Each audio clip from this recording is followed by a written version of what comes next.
Bueno, se escucha, sí. Buenas tardes a todos. Vamos a dar inicio a este acto al que felizmente nos convoca Cefas. Y digo felizmente porque esta mesa redonda y presentación de la revista The European Conservative en homenaje a Dalmacio Negro, lo primero que denota es la existencia de un sentimiento de gratitud y de afecto de todos aquellos que hemos sido amigos y discípulos de nuestro querido Dalmacio Negro, ¿no? Sentimientos de afecto y gratitud que son como esas hebras que tensan los vínculos de cualquier comunidad, una comunidad política, una comunidad universitaria o simplemente pues una comunidad de amigos que buscan en una fuente fresca y abundante que es el magisterio de Dalmacio Negro, y que estemos todos aquí pues ya explica mucho de su figura. Como he hablado de gratitud, pues lo primero es agradecerles que nos acompañen esta tarde en el Centro CEO Ángel Herrera, y también me gustaría dar las gracias en especial a la familia Negro Conrad. Aquí está Cristina, Almudena, nos falta Cristina y Peter, que tampoco ha podido asistir, pero los tres, gracias a ellos, pues justo como dice el rótulo que hoy nos convoca, el legado de Dalmacio Negro, pues puedo anunciarles que la Universidad de San Pablo CEU ha recibido la extraordinaria biblioteca y archivo personal de don Dalmacio, con lo cual, pues, nobleza obliga, la universidad pues se compromete a profundizar en el pensamiento de Dalmacio y en ofrecer a la comunidad de investigadores pues un valiosísimo material y herramientas para el estudio de las ideas políticas, con lo cual, pues, aunque ya se lo he dicho en anteriores ocasiones, pues otra vez de nuevo, gracias Almudena. Bueno, para mí también casi sobra decir que es un honor estar aquí en esta mesa, primero por lo que representa don Dalmacio y luego pues por verme acompañado de nombres muy importantes que además también son amigos, aunque son de sobra conocidos por todos ustedes, pero bueno, voy a empezar de izquierda hacia la izquierda, perdón. Primero Elio Gallego, que es catedrático de Filosofía del Derecho de esta universidad. Voy a dejar por último a Mario. Luego está Jerónimo Molina, también catedrático de Política Social de la Universidad de Murcia, y al fondo Domingo González, también profesor de la Universidad de Murcia, todos ellos amigos y colaboradores recurrentes de los programas de formación de Cefas. He dejado en último lugar a Mario simplemente pues para presentarle, porque quiero evitarle la autopresentación, decir de él que bueno, es un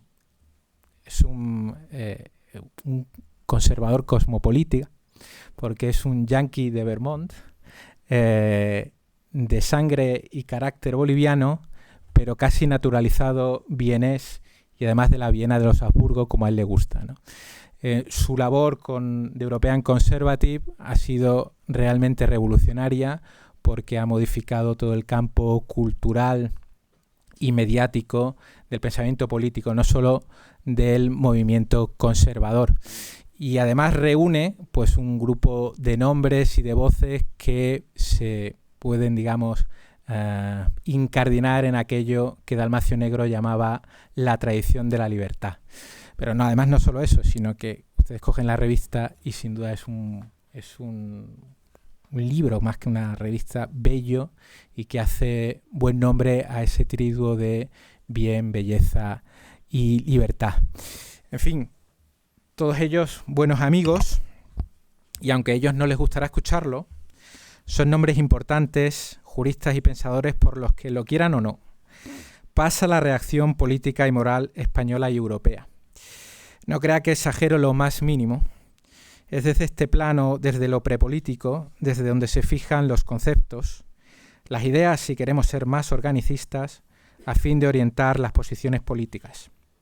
En cuanto a don Dalmacio, pues afortunadamente confieso con alivio que estando aquí a esta mesa pues me descargo de toda responsabilidad. ¿Qué decir del historiador de las ideas o del teórico del Estado más importante de los últimos 20 o 30 años en España, o por qué no decir, por supuesto, también de Europa. Pero voy a decir solamente una cosita muy mínima para no abusar de su tiempo.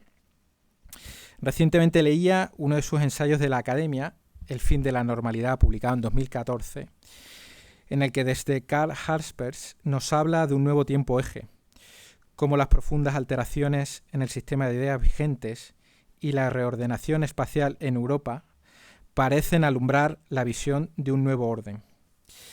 Para ser capaces de atisbar si estamos ante una nueva tendencia, ante una situación límite o ante el nacimiento del tan anunciado nuevo orden, para conocer la realidad de la congénita incertidumbre política, lo que les animaría es a leer al propio Dalmacio Negro Pavón y, por supuesto, a hacerlo también a sus intérpretes en la revista The European Conservative.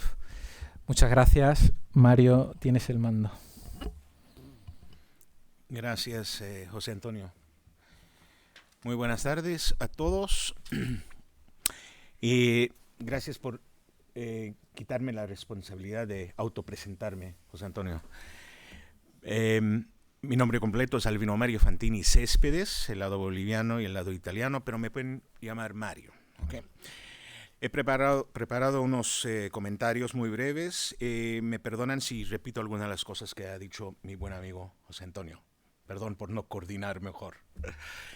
Es primera vez que estoy aquí en el nuevo centro CEU Ángel Herrera. Muy lindo. Felicidades a CEU San Pablo. Fantástico las obras que han estado haciendo en los últimos años. Y gracias por la ayuda, por la colaboración en tener este evento esta noche, esta tarde.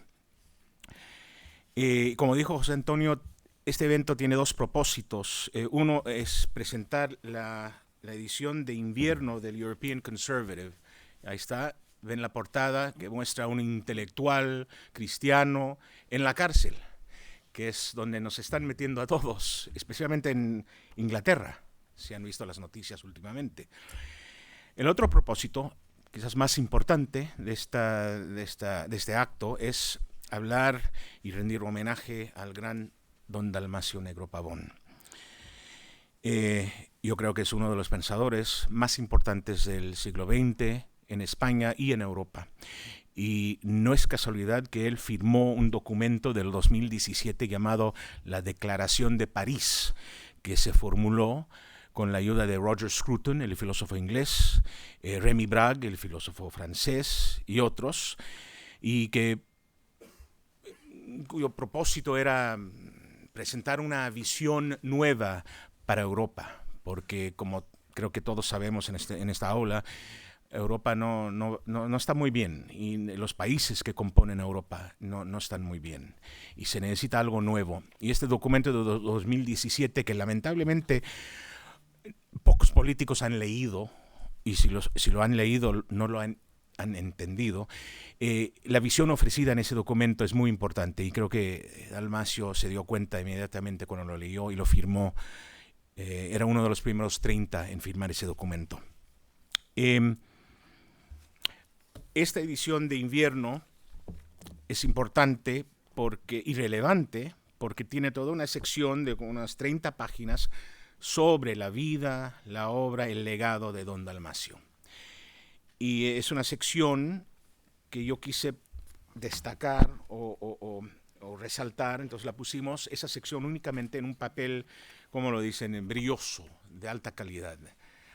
Y entonces sí, creo que tenemos copias afuera de la revista, entonces están ahí para que la vean, para que se la lleven a casa. Está en inglés, lamentablemente, pero creo que lo encontrarán muy interesante. Y hay ensayos por muchas personas. Hemos reunido contribuciones de autores españoles, Jerónimo, Domingo, Helio, pero también incluye un autor francés, uno italiano y uno norteamericano, lo cual habla por sí solo del alcance internacional del pensamiento de Dalmacio, que trascendió fronteras mucho más de lo que a veces se reconoce. Ahora, que una revista europea escrita en inglés con mitad de sus lectores en el mundo inglés parlante, dedique tantas páginas y un gran espacio a un pensador español, no es algo que ocurre todos los días. Y es en sí mismo un motivo de orgullo y de satisfacción para todos los que aquí nos congregamos y todos los que hayan conocido a don Dalmacio. La influencia de don Dalmacio no se mide solo por sus libros, artículos, reseñas, charlas, discursos, sino por también la huella que dejó en las personas que tuvieron la fortuna, el honor de conocerlo y escucharlo y aprender de él. Y esta tarde tenemos varias personas, ya las ven, que han sido formadas, guiadas, educadas por este gran maestro. No los voy a volver a presentar. José Antonio ya me libró de esa responsabilidad. Pero antes de cederles la palabra, y creo que Jerónimo, ¿hablas primero o Domingo? Bueno, antes de cederte la palabra, Jerónimo, si me lo permiten, quisiera compartir una pequeña experiencia personal.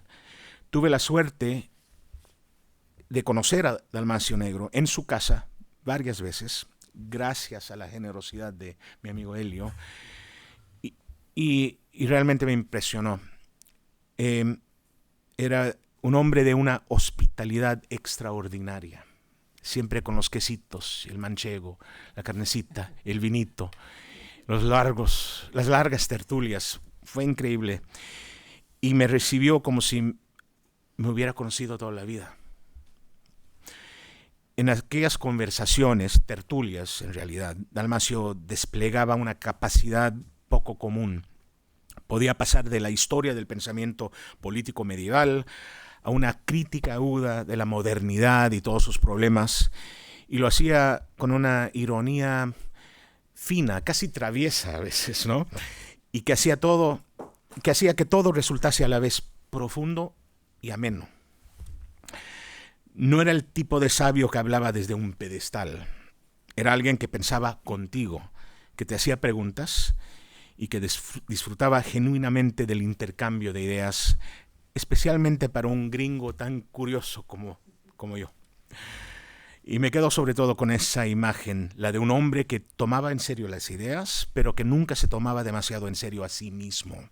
Esa gran humildad que necesitamos en el mundo de hoy. Era de esos hombres que hacen falta en el mundo. Y si me permiten, señores, quisiera detenerme unos minutos más en algo que creo que es la razón de fondo por la que estamos aquí esta tarde, además de rendir homenaje a don Dalmacio. Es algo más urgente. Quienes nos movemos en el ámbito de la derecha intelectual vivimos hoy un momento de cierta confusión, pero también de una gran oportunidad. Por un lado, hay una derecha tradicional, liberal conservadora, enraizada en la herencia política del Occidente, que durante décadas ha mantenido una serie de convicciones sobre los límites del Estado, la importancia de las instituciones, la estabilidad, el valor de la libertad ordenada. Por otro lado, ha emergido en los últimos 10, 20 años, con fuerza últimamente, una nueva derecha de carácter más nacionalista, populista, soberanista, que cuestiona muchos de esos mismos fundamentos de la vieja derecha. Es un debate real, lo hemos visto en Estados Unidos, está ocurriendo aquí en diferentes países de Europa y no está resuelto. Y es precisamente aquí donde creo yo, me pueden corregir, que las ideas de Dalmacio tienen algo que decir, algo que no dice ninguno de los dos bandos con suficiente claridad. Su pensamiento no pertenece a ninguno de los dos bandos. No se encaja fácilmente en esas categorías de derecha antigua, derecha nueva, etc. Pero yo veo a Dalmacio y su obra y su pensamiento más como una, digamos, brújula extraordinaria para navegar entre estos movimientos y estas derechas. Y en este momento vale mucho. Dicho esto, y aunque confieso que les tengo una envidia muy sana a todos los que están aquí en esta mesa, porque tuvieron el privilegio de estudiar por muchos años con Dalmacio, ahora les cedo con mucho gusto la palabra. Ellos conocen su pensamiento con una profundidad que yo solo puedo admirar desde una distancia. Ahora, ¿quién quiere empezar? Yo creo que dije, Jerónimo, ¿por qué no empiezas ahí? Y después... Yo soy Jerónimo. Sí, perdón. Estoy mirando a Domingo porque tenía una sonrisa un poco pícara, no sé. Quizás pasó algo con mi corbata, entonces dije... Dice José Antonio que de izquierda. Sí, empezaremos con Domingo. Desde allá. Gracias. Lo he tenido que resolver. Sí, Bueno, buenas tardes a todos. Gracias por estar aquí. Quiero empezar expresando mi alegría por estar en un acto dedicado a un hombre que admiré y que quise mucho, por estar en un acto rodeado de amigos a los que quiero también y admiro, y por estar en un sitio que considero mi casa. Ahora estoy pensando que siempre digo esto, que vengo aquí, José Antonio y Elio seguro que están hartos de escucharme decir esto de que me siento en mi casa, pero claro, estando aquí al lado de Jerónimo, tengo que decir también que Murcia se ha convertido en mi casa desde hace unos años. Y además, como ha dicho y ha escrito recientemente un articulista este pasado fin de semana, lo mejor de España sale de Murcia, ¿eh? Y yo creo que quienes dirigen Cefas deben estar de acuerdo, y por eso la cuota murciana está aquí muy bien representada.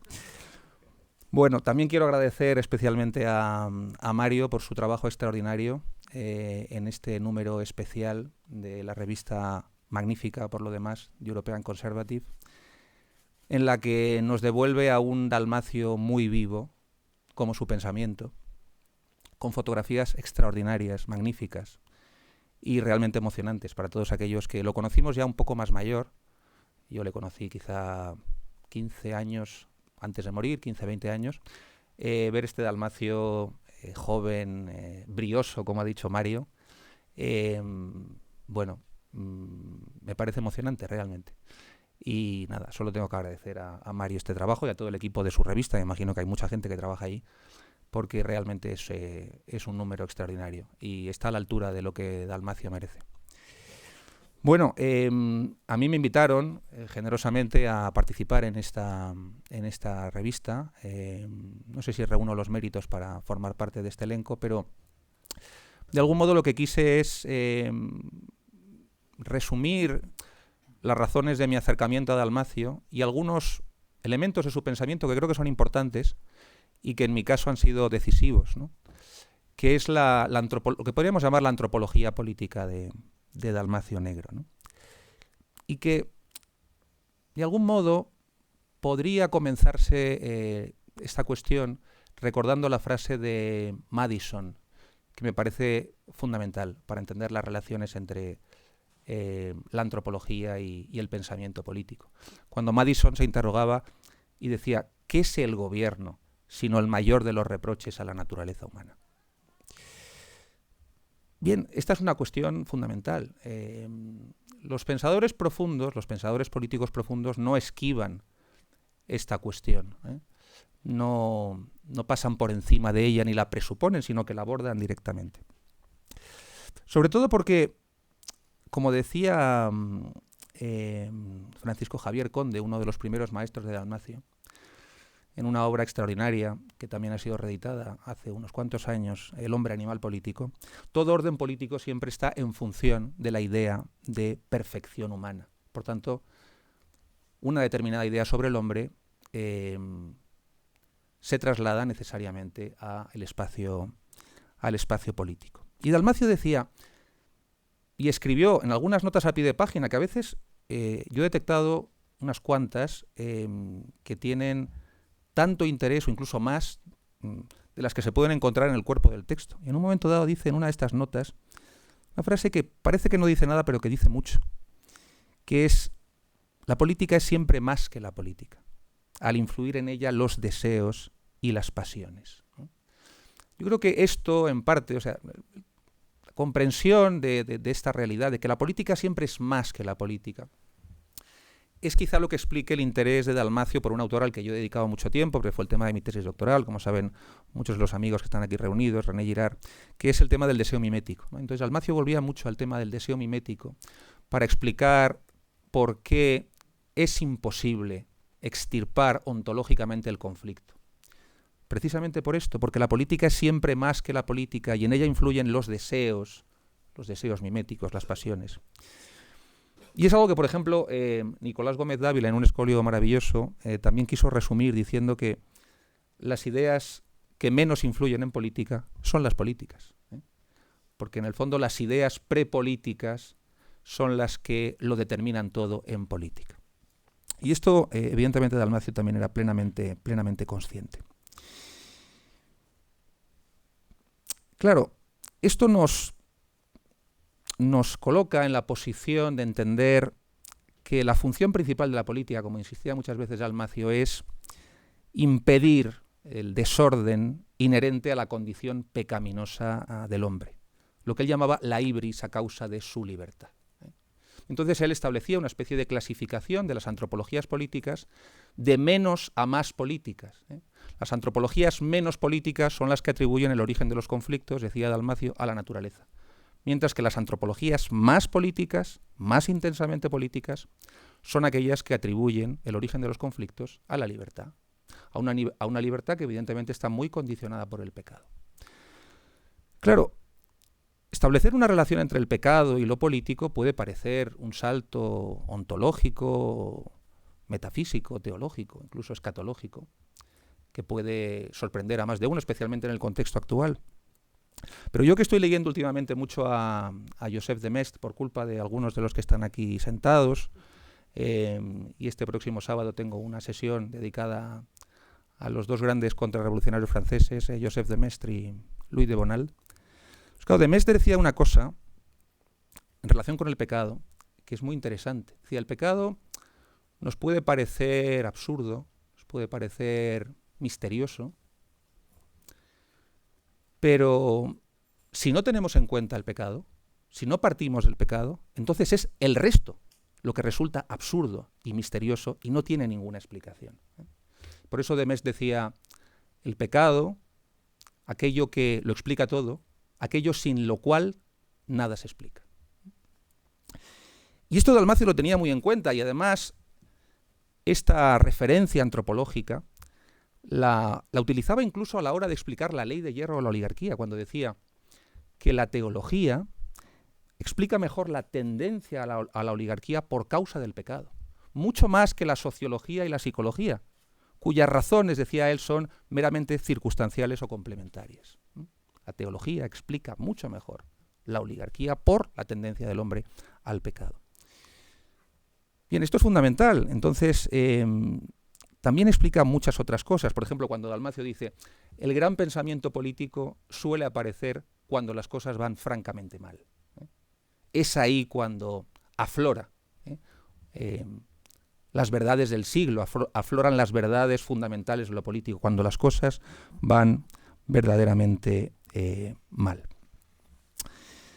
Claro, en la exposición de Dalmacio sobre las antropologías políticas hay una clasificación, es una clasificación relativamente compleja. Yo les animo por supuesto, a leer a Dalmacio en primera persona, porque es ahí donde encontrarán la fuente de la sabiduría. Y este breve artículo, el que yo he intentado simplemente resumir, compendiar y glosar este pensamiento de Dalmacio sobre la relación entre antropología y política. Pero Dalmacio, al final, lo que viene a exponer es que cuando se produce el declive, el ocaso de este conocimiento y de esta comprensión de algo que puede resultar misterioso y absurdo, pero algo sin lo cual nada se explica, que es el pecado, Dalmacio decía que, bueno, pues a medida que las antropologías van olvidando esa realidad del pecado, como sucede con las antropologías de tipo ideológico, como sucede con las antropologías cientificistas, transhumanistas, etcétera, como sucede, por ejemplo, con el arranque de la Revolución Francesa y el Romanticismo, en las que se abre paso una concepción que él llamaba de tipo colectivista y angelista, es ahí cuando se parte de la bondad natural del hombre, negando en la práctica la idea del pecado original, cuando el pensamiento político de gran estilo decae, ¿no? Y esta es básicamente la idea de Dalmacio Negro y esta exposición suya sobre las antropologías políticas, que creo que tiene tanto que aportar, entre otras cosas, porque la intensidad de lo político hoy se sitúa precisamente en el campo de lo antropológico. Esto es una cosa que ya en su día dijo Benedicto XVI en la encíclica Caritas in Veritate, cuando dijo: la cuestión social se ha convertido hoy radicalmente en una cuestión antropológica. El centro de lo político es ahora mismo la controversia sobre la idea, el destino y la perfección del hombre, que es efectivamente, como recordaba antes, la idea que Dalmacio escuchó seguramente en alguna de sus primeras clases en la Universidad Española, junto a aquel gran profesor que fue Francisco Javier Conde. Y esta es, en síntesis, en fin, la idea que yo quería compartir hoy con todos ustedes, agradeciéndoles, por supuesto, que estén aquí todos presentes para hablar en fin, de ese hombre al que tanto quisimos y admiramos, que es Dalmacio Negro. Muchas gracias. Muchas gracias, Domingo. Ahora tienes la palabra. Muchísimas gracias, Mario. Enhorabuena por la magnífica revista y el magnífico dossier dedicado a don Dalmacio. La verdad es que las fotos son extraordinarias. Yo que le conocí en esa época, en fin, encontrarme con esa foto que me hace increíble fumando en pipa ha sido extraordinario. Ver esas fotos es maravilloso. Estoy, por tanto, contentísimo de haber podido participar en la elaboración de ese dossier, modestamente. Y muy contento también de poder estar aquí en estas instalaciones que son magníficas, con los amigos de Cefas, de CEU. He sido un poco infiel a la consigna que Mario nos había lanzado, porque tuve la impresión de pronto de que igual no era buena idea, dado el tema del que yo me ocupo en este dossier, que es más bien una semblanza personal realmente de don Dalmacio. Le pedí permiso para ser un poco infiel y trasladar el foco hacia otras consideraciones. No obstante, sí diré alguna cuestión personal que verán que es absolutamente intrascendente, pero al final la vida está llena incluso la vida intelectual con más razón, está llena de pequeños acontecimientos que el tiempo transforma, y de pronto un día, y ha sido hace unos días, pues uno descubre que tiene su importancia. Entonces yo voy a intentar, de una forma quizá muy breve, por supuesto dando saltos, referirme a lo que a mi juicio significa don Dalmacio, no solamente en unas décadas de trabajo intenso, que son, pues yo diría que desde los años 70 pues hasta prácticamente el día de su muerte, porque su obra va mucho más allá, y va mucho más allá porque don Dalmacio enlaza con una tradición de pensamiento, y de alguna forma él, con un grupo de hombres que son algunos sus amigos y compañeros de clase, y otros sus maestros, está en una posición casi de pivote, diría yo, entre los siglos XIX y XXI. Es una posición medianera intelectual que a mí me parece muy importante, y da pie el estudio de su obra precisamente a profundizar en una discusión en torno a esa dialéctica permanente que se desencadena en nuestro país en el siglo XIX, y es esa dialéctica entre la tradición y la modernidad. Y yo creo que don Dalmacio, en ese sentido, forma pues una constelación. El término orteguiano le gustaría mucho que se utilizara. Él forma constelación con los que han sido sus maestros, y sus maestros son nada más y nada menos que Javier Conde, que ha mencionado Domingo, por supuesto su maestro directo, don Luis Díez del Corral, y algunos más, que son de alguna forma el equivalente a los juristas, a los economistas del 27, el equivalente a esa transformación cultural que se da en España pues en torno al año 27, que es un año elegido convencionalmente, pero que tiene su relevancia. Todo ese grupo de gente son los juristas del 27, que de alguna forma, a pesar de la damnatio memoriae que pesa sobre ellos, seguramente en un futuro que esperemos que no se aleje mucho, van a ser considerados efectivamente como los integrantes de un cuarto de siglo de oro del pensamiento político en España. Y estas cosas alguna vez hay que decirlas, porque también en su día hubo que decir, y fue precisamente un historiador de la literatura alemán a principios del siglo XX, que había efectivamente en la historia de España una época a la que le cuadraba perfectamente esa idea de que es un siglo de oro. Bueno, yo creo que No es un siglo completo, pero sí son 25 o 30 años de intensa actividad intelectual. Y don Dalmacio es, por un lado, epígono de esa tradición importantísima, pero no es un epígono sin más, porque hay detrás un vasto desarrollo de ideas. Y ese vasto desarrollo de ideas tiene lugar fundamentalmente en la cátedra y en unas circunstancias que, como no se le escapará a nadie aquí, pues son duras. Hay un momento yo creo que de gran soledad intelectual en una facultad de políticas que sabemos, en fin, hoy está, a mi juicio, mucho peor que hace 30 o 40 años.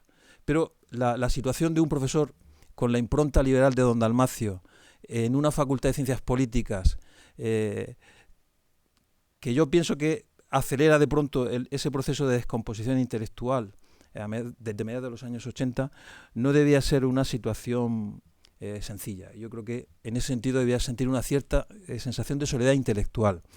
Una soledad intelectual que, sin embargo, no se corresponde en realidad, dado su carácter afable, abierto, etcétera, no se corresponde con lo que era su relación con los alumnos en la Facultad de Ciencias Políticas y Sociología. Era un profesor realmente muy querido, y una prueba de ello es el seminario que sobrevive y que comienza aproximadamente en el año 86-87.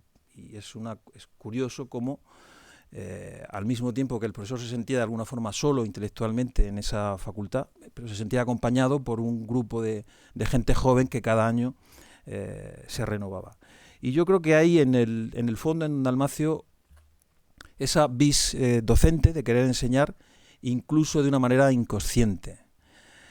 Forma parte de su legado una visión realista de la política, y estos días yo recordaba, y es un acontecimiento absolutamente intrascendente, estoy seguro que van a pensar eso, pero hay cierto tipo de cosas que de pronto uno ha vivido con 18, 19 años y que el tiempo de pronto magnifica, sobre todo dándole vueltas a esa visión realista que tiene Dalmacio de la realidad. Yo recuerdo que, naturalmente en segundo de carrera, teníamos un compañero en la facultad, no recuerdo si nicaragüense, hondureño, liberal, en todo caso conservador, que se llevaba muy mal con los... Entonces la palabra no se utilizaba. He estado mirando, lexicográficamente, perroflauta aparece en el año 2005. Aunque creo que hay un grupo extremeño de música que es el que inventa la palabra hace el 90 y tantos. Bueno, pues esa palabra no existía, pero este chico tenía pues una relación dificultosa con esta gente, de modo que solía salir muchas veces por los ventanales que había entonces en la Facultad de Políticas, cuando estaba todavía en Ciudad Universitaria, y solía, para evitar problemas, les paraban en la puerta, salía por la ventana.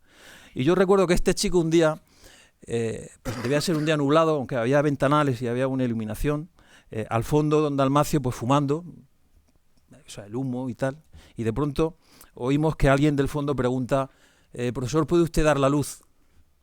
Nos volvemos hacia atrás y vemos que este chico que pregunta, y de pronto Dalmacio se encoge de hombros y le dice: ¿ha pensado usted en quitarse las gafas? Lleva unas gafas de sol. O sea, eso es de alguna forma una cosa absolutamente intrascendente, pero es un poco esa idea de ayudar a que la gente se quite los anteojos, las anteojeras, y siempre de una forma, digamos, no predeterminada. O sea, uno comenzaba a hablar con don Dalmacio y el diálogo se parecía mucho a esos diálogos socráticos en el que te van conduciendo hacia una conclusión que probablemente tú no esperabas.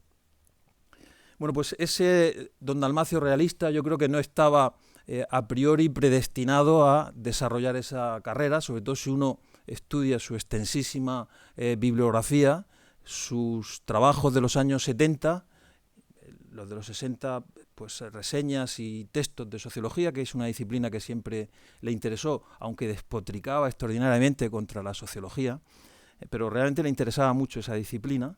Bueno, pues uno descubre todos esos trabajos sobre los clásicos del pensamiento político, mayormente el siglo XVIII y XIX, y de pronto, y fundamentalmente a partir del año 95, uno descubre un Dalmacio totalmente distinto. Ese libro, que es El discurso de ingreso en la academia, es como un clic intelectual, y a partir de ahí ya prácticamente con 70 años, tiene una producción verdaderamente valiosa, verdaderamente importante, y que yo creo que era algo que no se podía deducir fácilmente de lo que había sido su trabajo de un investigador de las ideas políticas, de un historiador de las ideas políticas, hasta cierto punto gris, o sea, porque dedicarse a Goethe, dedicarse a Guizot, no es lo que a uno precisamente le da cierta proyección pública. Bueno, pues ahí tenemos, a partir del año 95, pues 8 o 10 libros que son verdaderamente importantes y que constituyen un hito en las ideas, en el curso de las ideas contemporáneas. Y yo diría por eso que en ese realismo precisamente está lo que yo llamaría un Don Dalmacio que se coloca como baricentro de tres vectores distintos del liberalismo. Está por un lado el liberalismo francés, que como saben él llama regalista, está el inglés, por el que tenía notables simpatías, y también está la tradición alemana, aunque poco a poco se va deshaciendo a lo largo del siglo XIX, y que está muy bien representada en von Jentz, que era un autor que él nos hacía o nos invitaba a leer. De modo que él se encuentra en ese centro de esas tres tradiciones liberales, lo cual hace de él también un autor doblemente interesante. Por un lado Guizot, por otro lado Barthes y por otro lado von Jentz. Además con sus proyecciones contemporáneas, porque evidentemente Don Dalmacio no era un autor de un solo libro. Él apreciaba mucho, por ejemplo, a Michael Oakeshott, apreciaba muchísimo también la obra de Bertrand de Jouvenel y naturalmente apreciaba también mucho la obra de Carl Schmitt, que es un autor que él conoce desde muy joven, pero que sin embargo empieza a ganar una posición muy importante en su obra, y eso se puede ver entre líneas pues a partir de los años 90. ¿Y por qué a partir de los años 90? Bueno, porque a partir de los años 90 él tiene una parte muy interesante de su obra que tiene que ver con la crítica a una cierta concepción puramente economicista del liberalismo. Y de hecho, yo creo que no le disgustaría y en todo caso le divertiría que se diga de él que su liberalismo es un liberalismo de izquierda. Y esto lo digo porque él tiene un texto del año 97, que es justamente ese momento de crítica o de revisión de una visión excesivamente economicista del liberalismo. Pues en ese texto del 97, unos cursos que hacía la Fundación Cánovas del Castillo, habla precisamente del liberalismo como la izquierda del siglo XXI. Es decir, si alguien dice que el liberalismo es la izquierda del siglo XXI y se siente liberal, yo creo que no le molestaría y en todo caso le divertiría que alguien diga que Don Dalmacio Negro era un liberal de izquierdas. Y esto, con intención paradójica o no, es algo que solía hacer, por ejemplo, Julian Freud, cuando decía que él era un reaccionario de izquierdas. Pues, tiene su interés. No, simplemente lo apunto por si a alguien le interesa ir tirando de ese hilo, pero es interesante tenerlo en cuenta. Bueno, pues de esa crítica al liberalismo economicista rampante de los años 90, que estaba por todos sitios, va apareciendo, se va decantando un Dalmacio que en esas lecturas de autores de un sesgo diferente, Carl Schmitt, Julian Freud, el propio Bertrand de Jouvenel, va apareciendo un Dalmacio en realidad realista. Es decir, va apareciendo un Dalmacio para quien, en el fondo, el liberalismo no solamente se superpone con la tradición occidental de la política, sino que además hay una forma realista de ser liberal, que yo creo que es una terminología que a él le cuadraba bastante bien. Por tanto, hay una dimensión realista del pensamiento liberal, lo cual explica que Don Dalmacio y su liberalismo sean inclasificables y que todo el mundo que se diga liberal tenga un problema enorme porque no sabe qué hacer con la obra de Don Dalmacio. O sea, Don Dalmacio resulta incómodo para los liberales, digamos, de observancia austriaca, resulta incómodo, por ejemplo, para una cierta visión tradicionalista de la política. Seguramente muchos de ustedes sabrán que a Don Dalmacio le gustaba subrayar que el genuino liberal es el tradicionalista o el carlista español, claro. O sea, alguien que hace este tipo de afirmaciones que en el fondo son muy sutiles, resulta inclasificable. Bueno, pues ahí nos encontramos con un don Dalmacio que es fundamentalmente un autor volcado en el realismo político.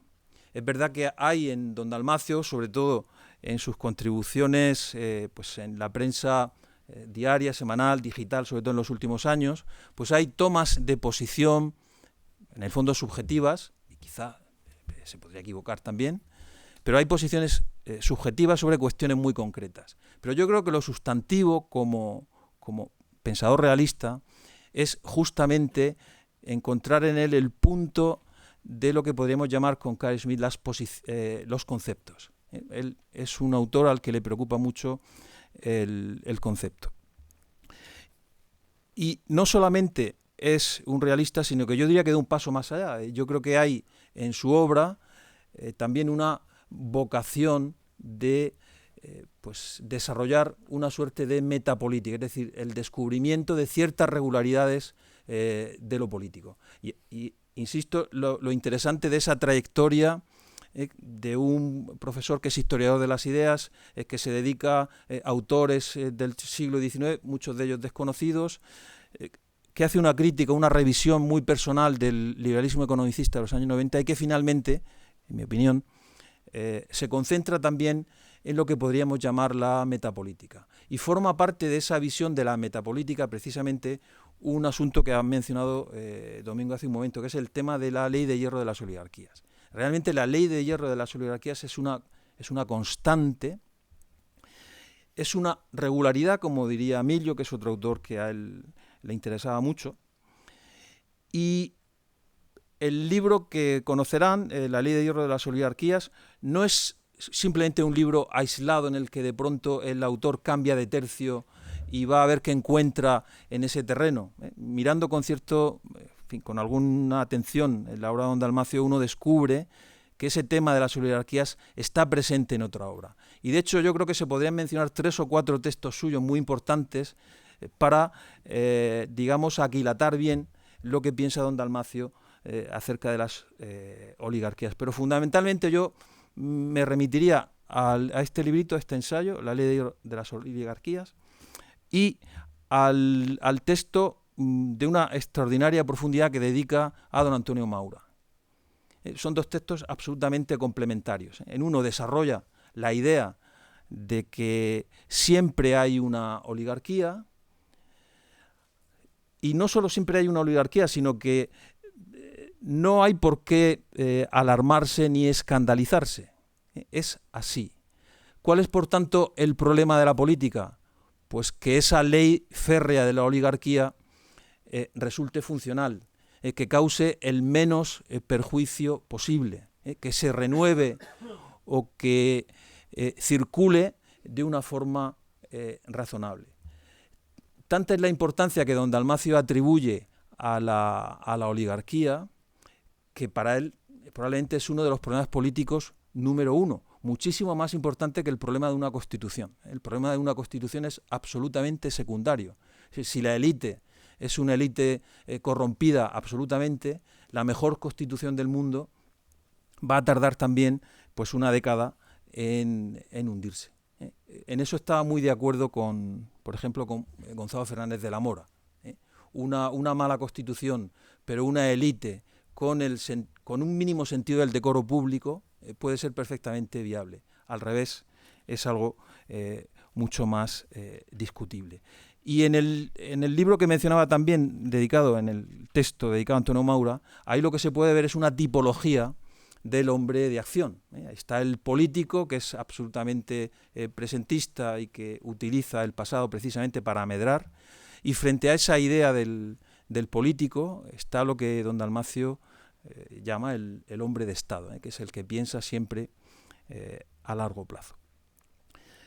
Voy terminando. Esta preocupación de don Dalmacio por las oligarquías no solamente no es un accidente en su obra, apenas lo he señalado, pero créanme que se lo digo con conocimiento de causa, sino que también enlaza con una tradición española que al menos desde Costa se ha dedicado a pensar sobre las élites, sobre las oligarquías, sobre el caciquismo en nuestro país. Porque al final el problema no es que esa oligarquía sea mala, o sea, esa oligarquía sea algo que hay que remover. El problema es que si es una oligarquía, si es una dirigencia de mala calidad, el problema es que habrá que convertirla, habrá que educarla, precisamente para que no sea de esa manera. Y hay un cierto paralelismo entre esa posición a la hora de aproximarse al estudio de la oligarquía entre Costa y don Dalmacio, muy parecida a la que hay en un contexto similar entre Maeztu y Gonzalo Fernández de la Mora. Y termino con dos citas de Costa que creo que vienen muy a propósito. Hablaba Costa al final de su ensayo sobre oligarquía y caciquismo que había frente a un liberalismo abstracto, que desarrollar un liberalismo orgánico, ético y sustantivo para cambiar el régimen africano de España por un régimen de libertad.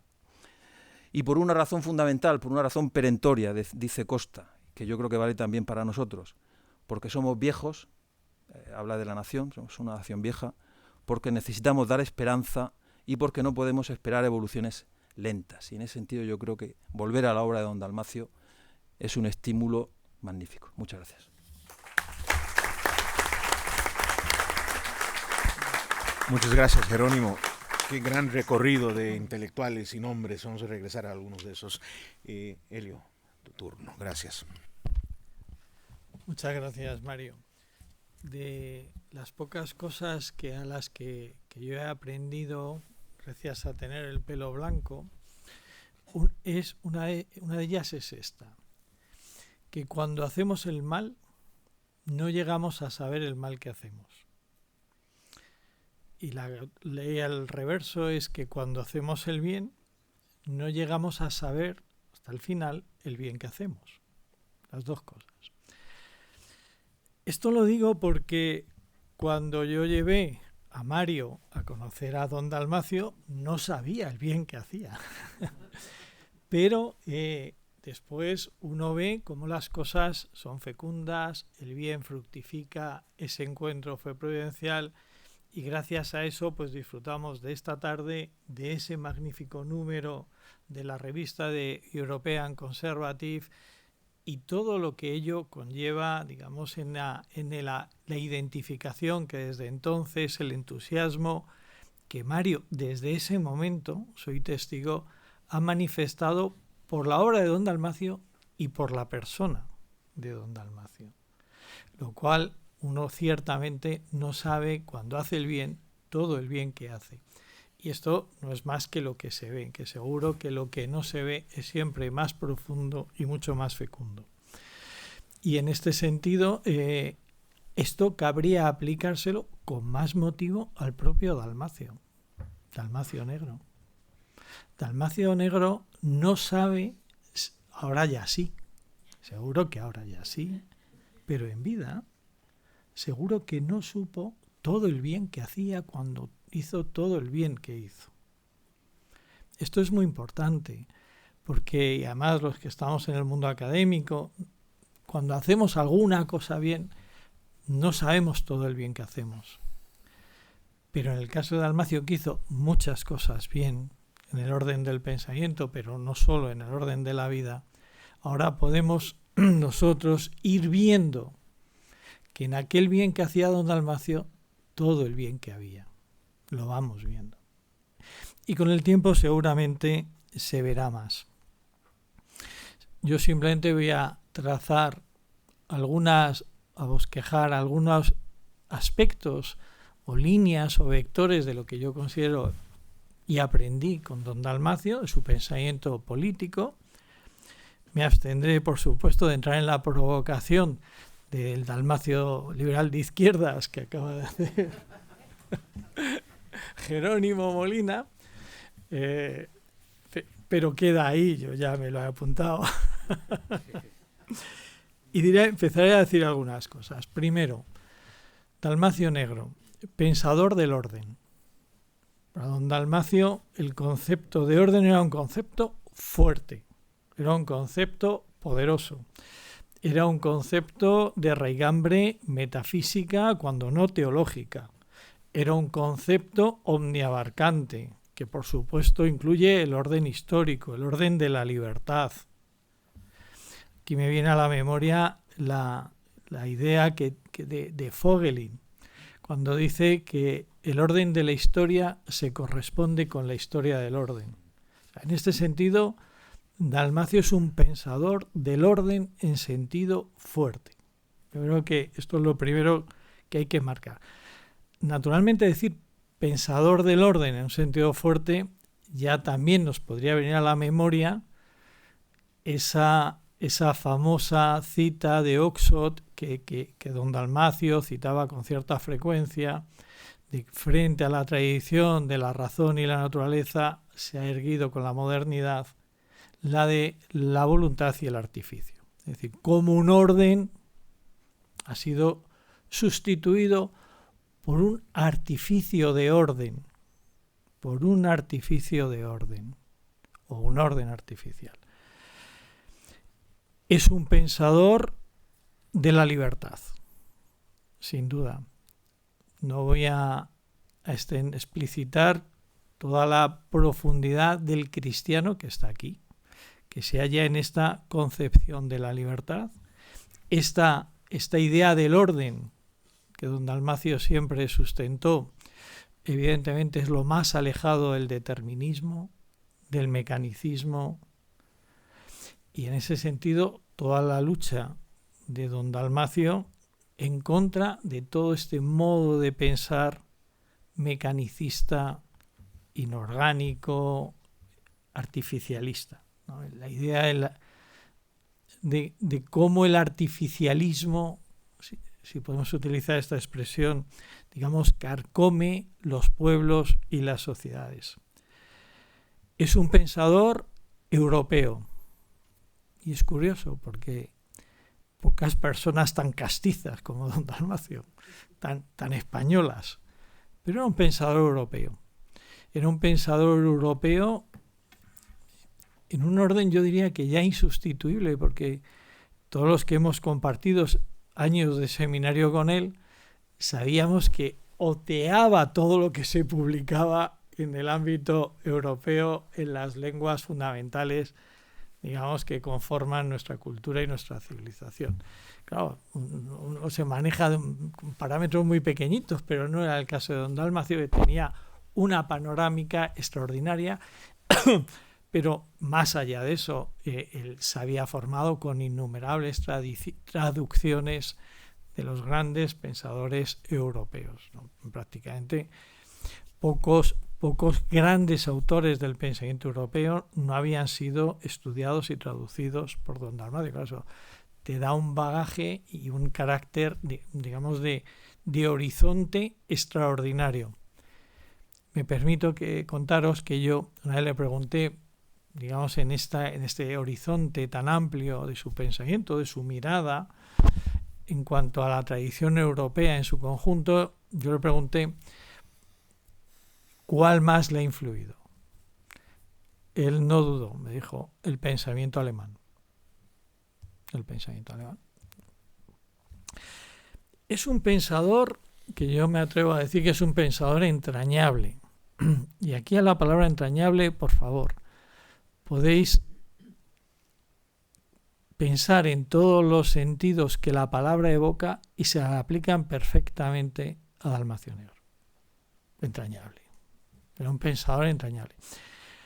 Pero más allá de este carácter entrañable de lo humano, que enseguida este término provoca esta connotación, era entrañable porque Dalmacio Negro, a diferencia de la mayoría de los académicos, pensaba desde dentro de la experiencia, desde la entraña de lo real. No quería mirar las cosas desde fuera, como desde una posición de alejamiento o de pureza metodológica. No. Dalmacio Negro sabía que lo objetivo real se conoce cuando se vive, cuando se confronta con la experiencia. Y en este sentido era realista. Y además sabía que, por supuesto, lo objetivo, el conocer lo real objetivo, lo real concreto, no se corresponde con la neutralidad. Porque lo cual es evidente, yo creo que no hace falta ser explicado.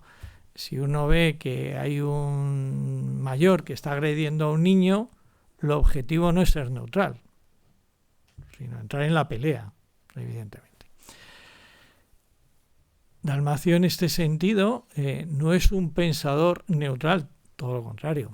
Es un pensador de lucha, de combate, luchando por lo objetivo real.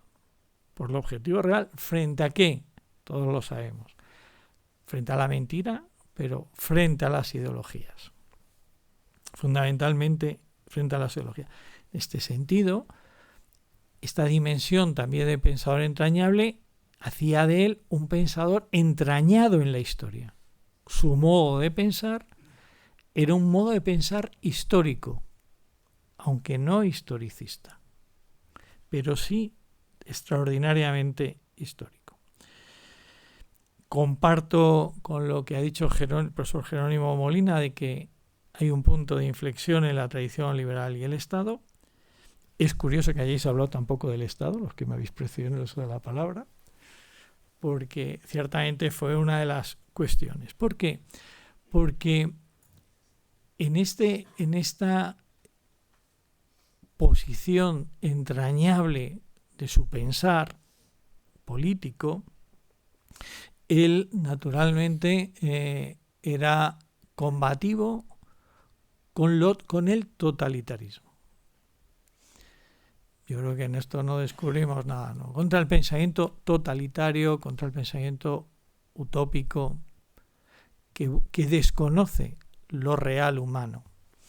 Pero en este planteamiento, digamos, de confrontación con lo ideológico utópico, él ya pensó y percibió, en la última, por lo menos claramente desde la obra de la tradición liberal y el Estado, que el Estado mismo conllevaba los gérmenes del totalitarismo en sí mismo, y que en cierto modo los desarrollos que naturalmente iba a generar el Estado con el estatismo iba a tener una derivada totalitaria.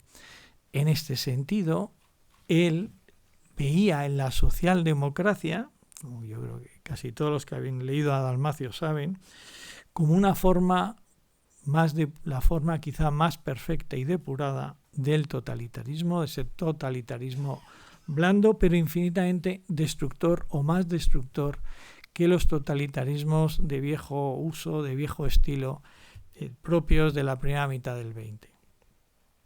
En este sentido, podríamos ver cómo la democracia se ve manipulada. ¿Por qué? Porque el demos es sustituido por la población. Hemos pasado del pueblo a la población, es decir, el mero agregado de individuos, un elemento meramente, un aspecto, una dimensión meramente cuantitativa, y lo que vamos viendo, insistía él, es la desaparición del etos, es decir, de aquello que conforma y vertebra un pueblo.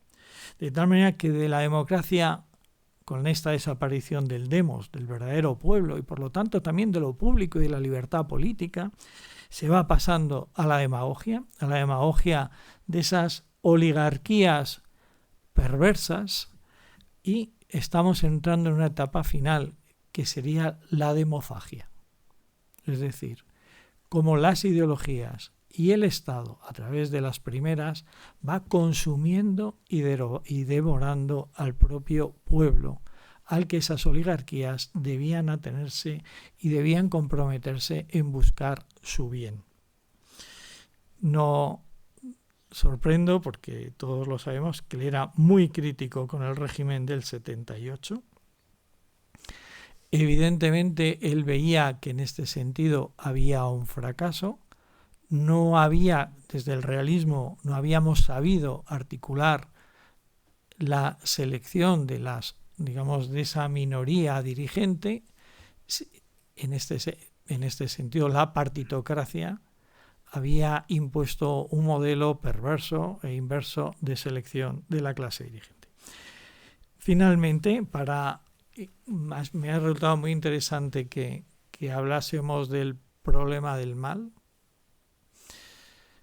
A mí siempre me pareció una frase inspirada, la de Baudelaire, cuando decía que yo creo que además don Dalmacio la podría suscribir, cuando decía que la civilización es el intento de aminorar las consecuencias del pecado original, pero solo aminorar. En efecto, el realismo filosófico, político y teológico que de fondo profesaba don Dalmacio sabía que en esta vida el mal es ineliminable. Es ineliminable. Y que el orden, y que una política del orden tiene que contar también con este elemento de la finitud de la historia, de las capacidades humanas. Según aquella frase de Hölderlin, de cada vez que el hombre ha intentado hacer del Estado un paraíso, lo único que consigue es un infierno. De esto lo sabía mucho don Dalmacio. En esto, repito una vez más, digamos, estaba dispuesto, hablando coloquialmente, a batirse el cobre intelectual con cualquiera, y esto ha hecho de él una figura en la que, decía, apelando a lo que decía al principio de mis palabras, probablemente ya sí, don Dalmacio sabe todo el bien que ha hecho, pero a nosotros nos queda mucho todavía por descubrirlo, gracias a Dios. Y muchas gracias por esta oportunidad.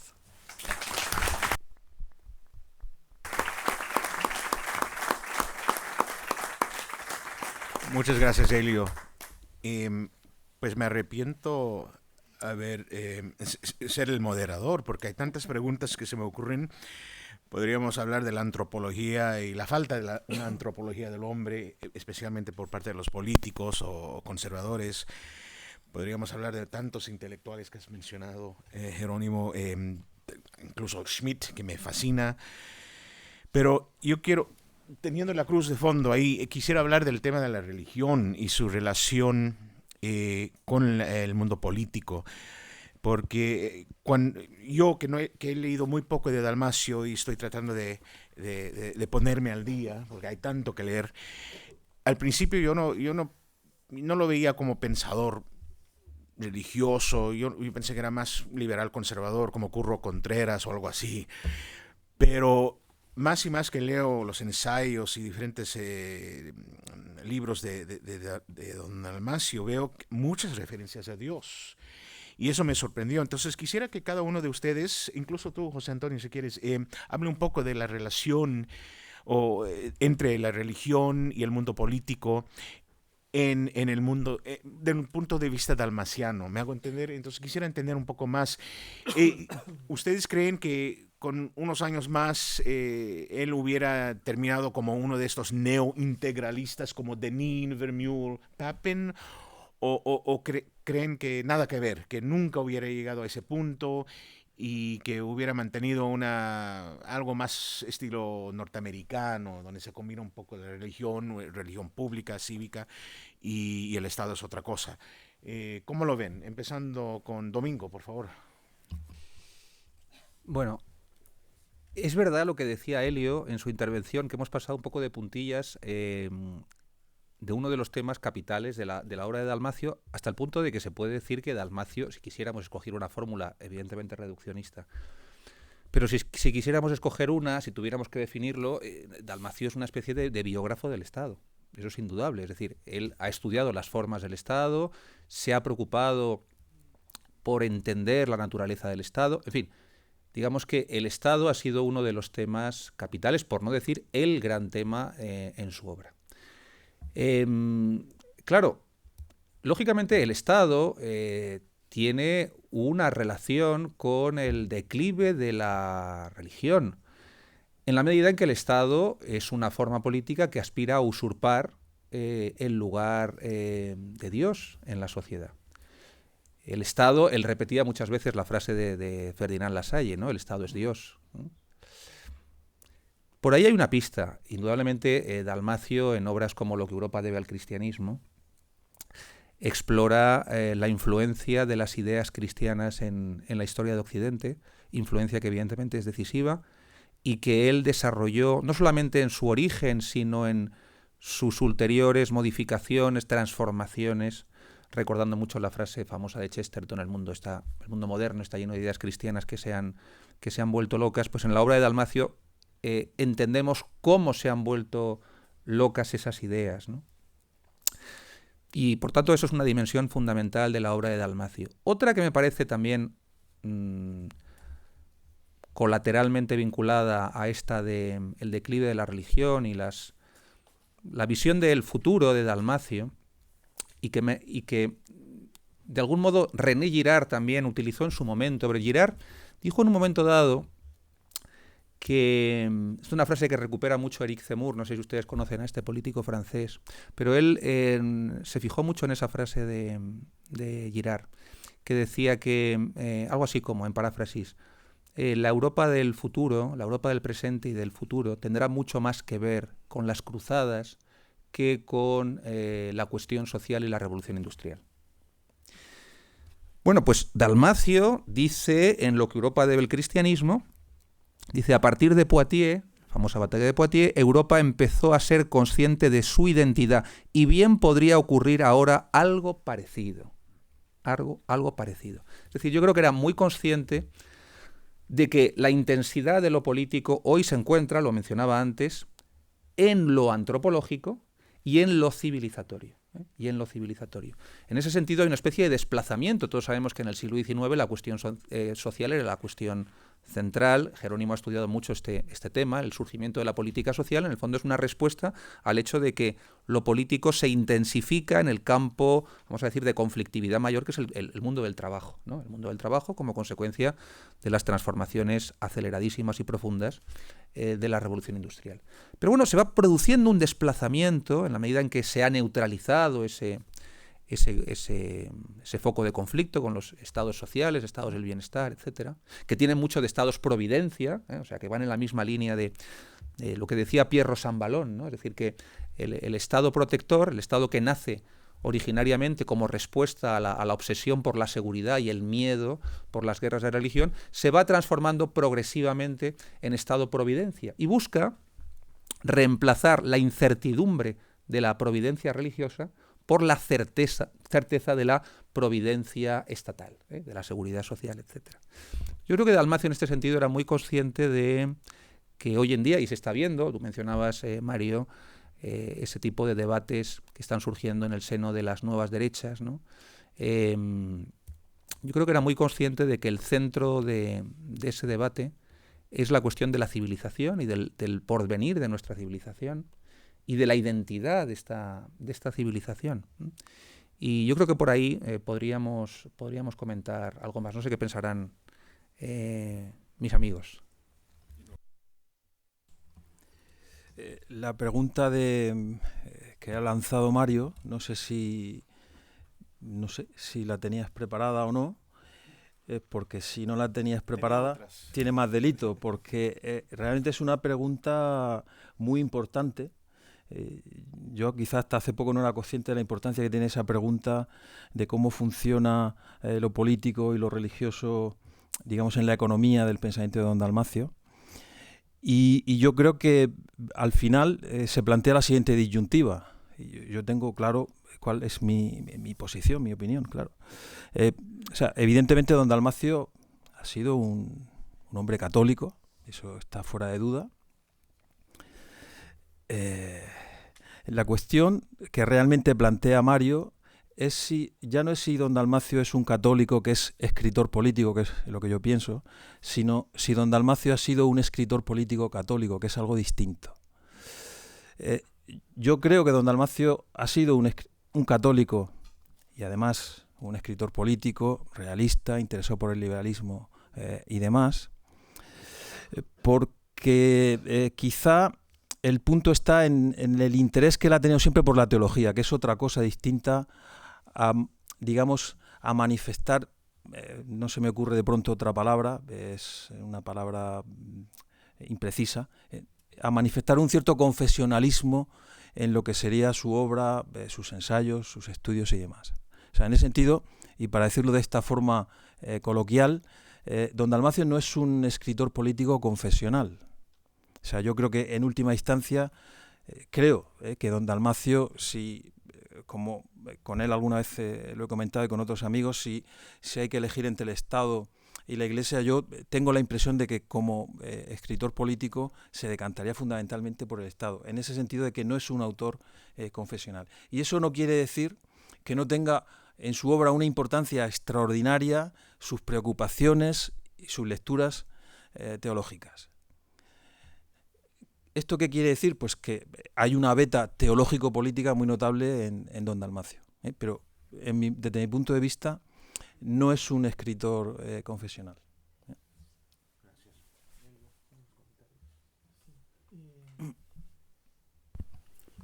Coincidiendo muy sustantivamente con lo que se acaba de decir, ciertamente don Dalmacio era un pensador de lo político, pero al mismo tiempo es muy consciente que lo político, decía, insistía él en los últimos años, nace de lo sagrado.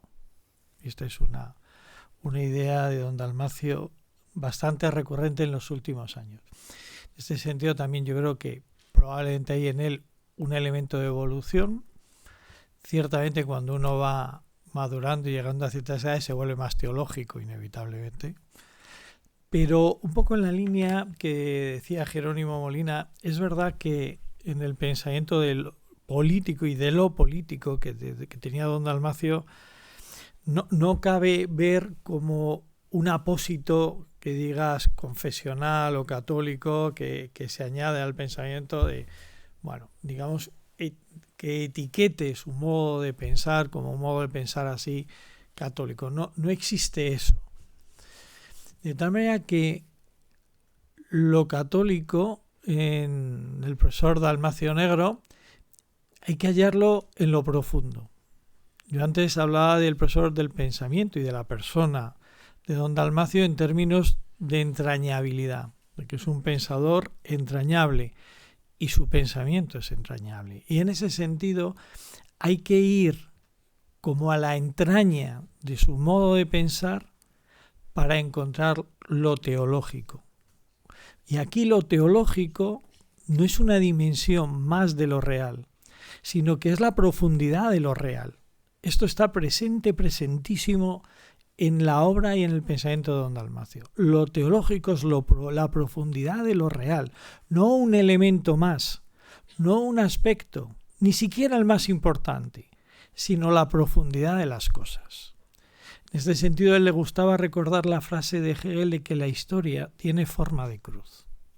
Es decir, esto está presente, pero él, por decirlo de alguna manera, lo último que hacía evidentemente era exhibir o presumir o alardear. Eso está absolutamente lejano de católico. No. En este sentido, solo quien se hallaba en una estrecha familiaridad con él y con su persona, le era dable descubrir esta dimensión profunda latiendo en su pensamiento. Era, por lo tanto, algo que surgía como en una conversación, como en una naturalidad, en una convivencia, tanto en la relación personal con él, en la oralidad, como en sus textos.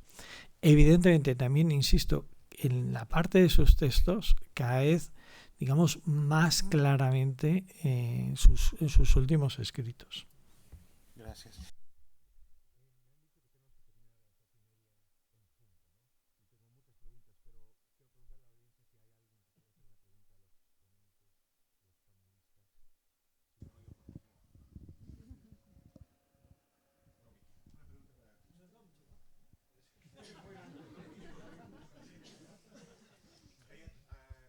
Perdón, el micrófono. ¿Nadie? Porque hay una palabra que se me ocurre cuando... ¿Ves a alguien? Este chico bien tímido. Jorge, por favor.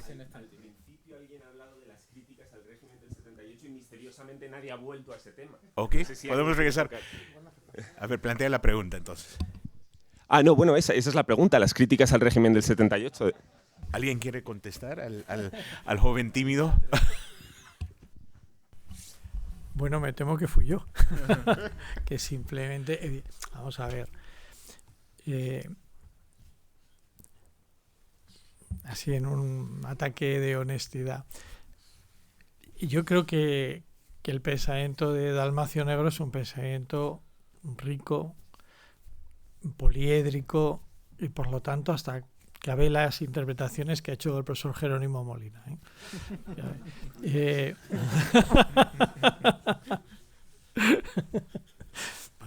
Es verdad que, en cambio, para ser justos, en lo que era unívoco, no interpretable, no, y en cierto hasta con pocos matices, era en esta crítica al régimen del 78.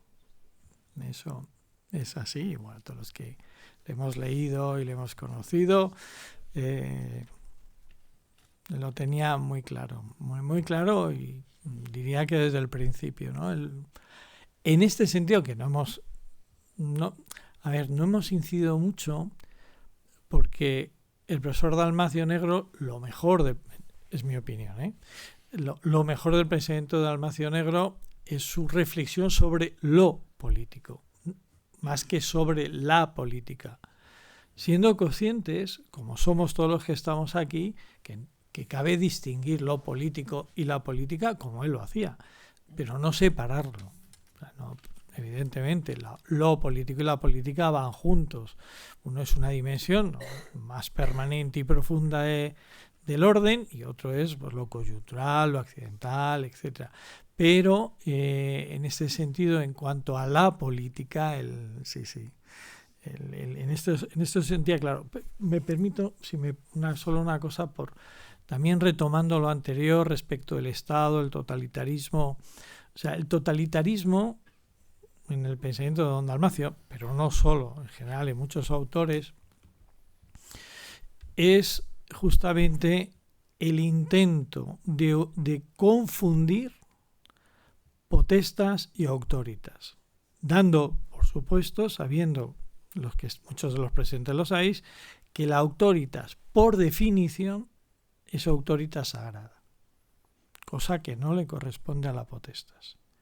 Pero la pretensión de la modernidad ideológica y totalitaria, que se manifiesta paradigmáticamente en el Estado, fundamentalmente en el estado del bienestar, es esta confusión, en esta absorción de la autoritas, que de suyo es sagrada, en su raíz más fuerte, por parte de la potestas. Y esta es una de las ideas eje del pensamiento del profesor Dalmacio Negro. Muy bien, gracias. ¿Querías decir algo? Bueno, volviendo al tema de la crítica del 78, yo, evidentemente, tiene razón Elio, no admite duda. Es una crítica, además, que yo diría que es sin misericordia. Es una crítica de raíz.